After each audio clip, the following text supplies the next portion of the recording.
Hey guys, so this video is going to be on the first part of biodiversity. I'm going to be talking specifically about pages 167, 168, 169, and the questions on 170 in the Dropbox that I sent you. So I may have some difficulties pulling the pages up, but we'll go through that. So organisms in their environment. So we talked about this throughout the entire school year, off and on. All right. So the first thing that I want you guys to understand is that habitat is where an organism lives. That's your house. It's a nest. It's a tunnel. It's a pond. It's wherever any organisms live. Population, once again, that's that multiple organisms of a same kind, right?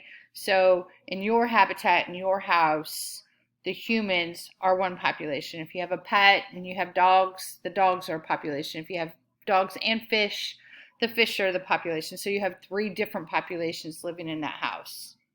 Okay, and then the community is all of those organisms living in the same place. So that's the dogs and the cats and the people in mass hysteria and all living in the same house in a quarantine for the past, 45 days, going a little bonkers, 50 days, something like that. So habitat, where they live. Niche is their job, right? Population is multiple organisms of the same species, and then a community is multiple species living together. And the ecosystem is really huge because the ecosystem is all biotic and abiotic. So please understand it's all biotic and abiotic organisms living in the same place, right? So all the air, the water, the trees, the plants, the rocks, all of that in the same spot. Okay, so let's see if I can switch to page 168 really quick.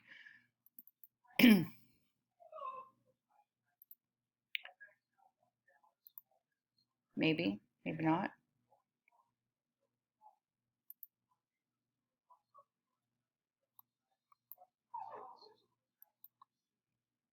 Nope.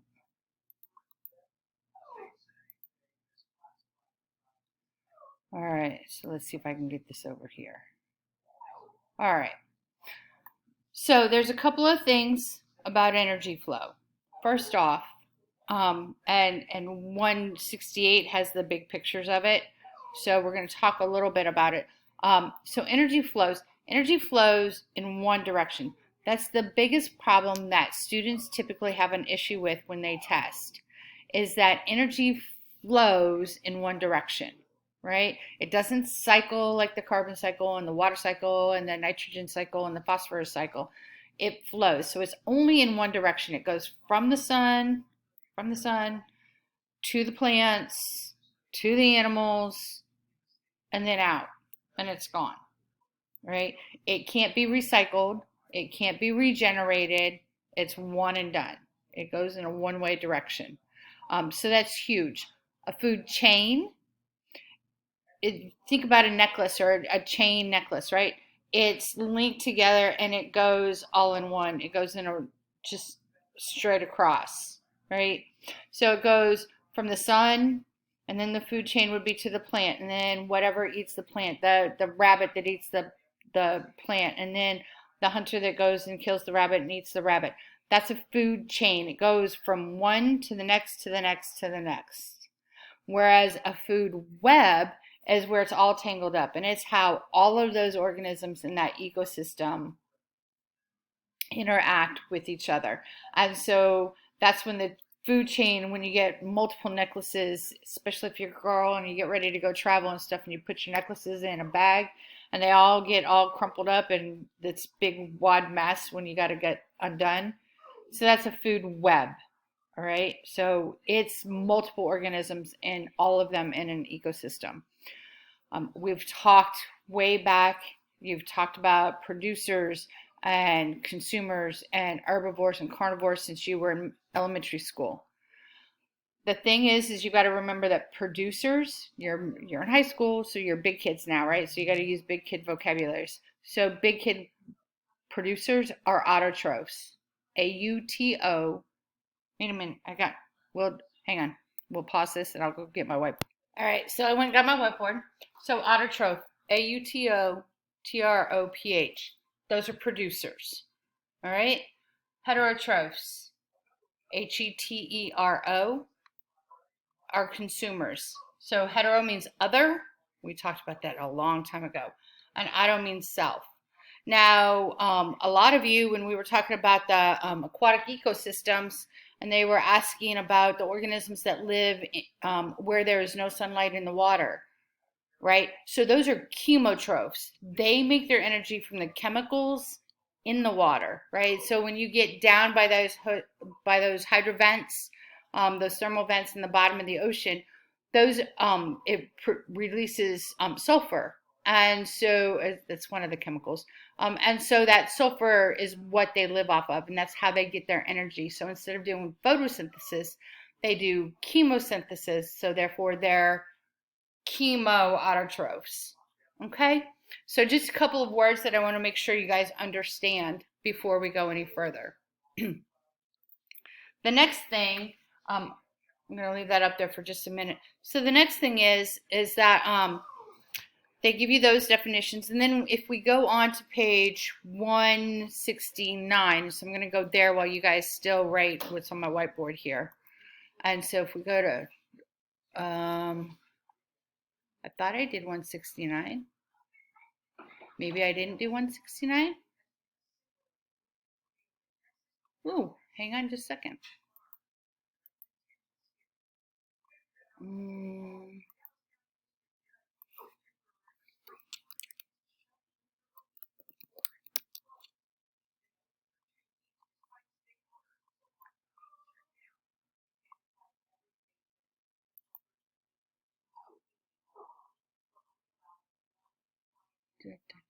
Oh,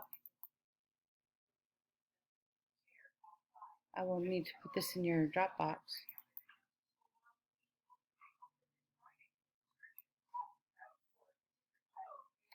And so on page 169, the top part that you see up here is a food web. So this is a food web. You see how it goes back and forth. I have a great activity that we usually do with this, and unfortunately we're not in the classroom, so we're not going to do that, unfortunately.